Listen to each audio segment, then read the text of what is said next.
My dear friends, in this world, there are many kinds of encounters. We meet each other, and these encounters can be both positive or either positive or negative encounters. Allow me to mention a few before going to the gospel passage. One kind of encounter will be friendly encounters. For example, academic setting, academic competition. This is good to bring out the best from pupils, from those who compete. When you are with the best and when you compete with the best, then the best comes out of you. Another is sports, another friendly encounter.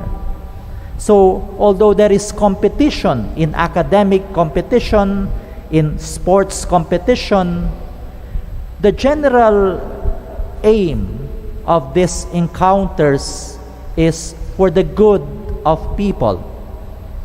Kaya nga yung Olympics, yung mga international meet, ang tawag natin minsan, goodwill games.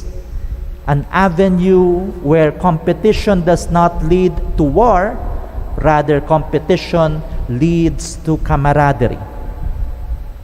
Second, and the opposite of friendly competition will be hostile competitions. These are encounters where there needs to be a winner and there needs to be a loser. And it's not always positive, especially on the side of the loser. Halimbawa, giyera. When two nations are against each other, then we try to calm them because we know marami o magkakaroon ng casualty and there will be negative effects. Even yung tinatawag nating may the best man win, may the best woman win.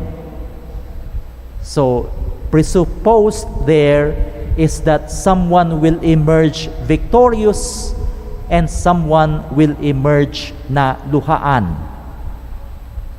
So these are hostile encounters.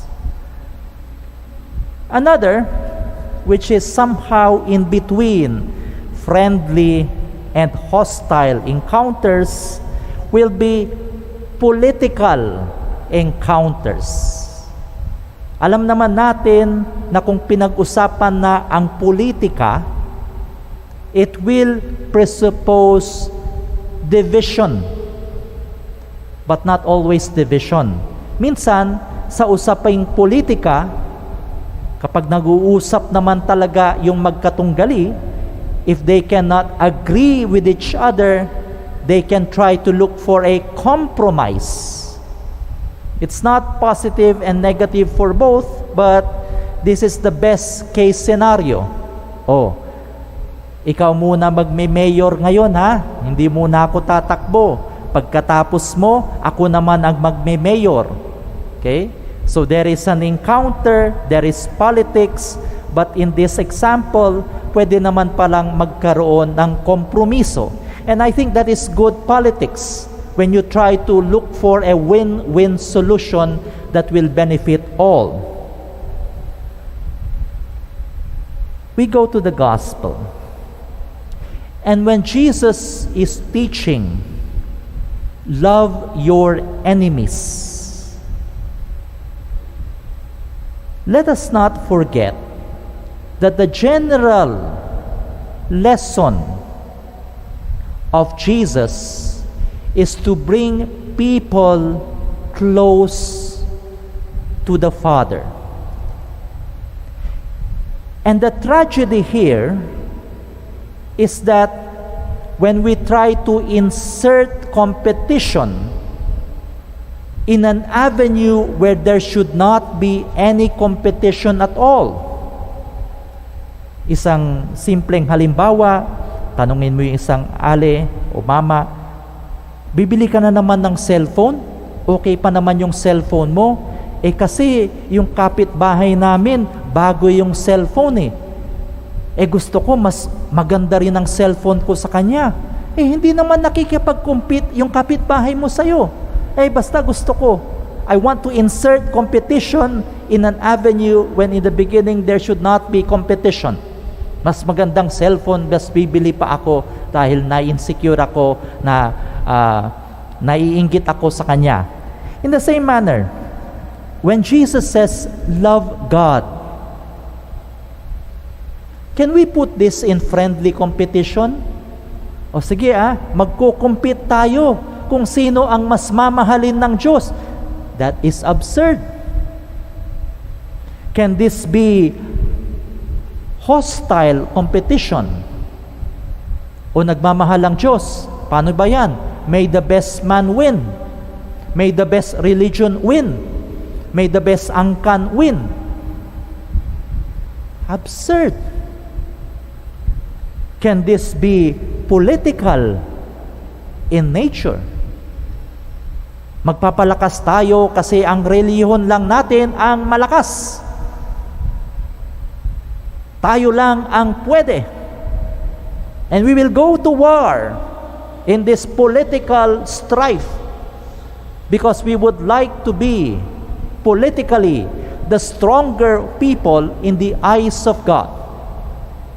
Again, tragedy happens when in our worldly concerns, we try to bring our competition into the teaching and calling of God for everyone to love Him.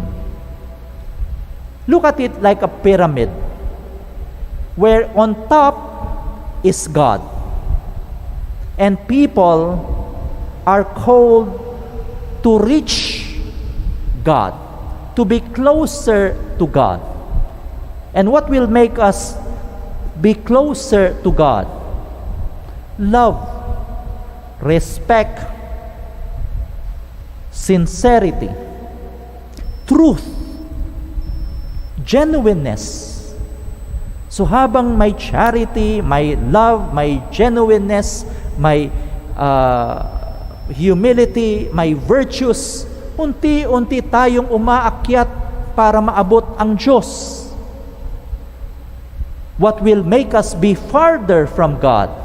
Sin, hatred, evil. Kung ganun naman pala na ang project natin ay maabot natin ng Diyos, why will we hate others?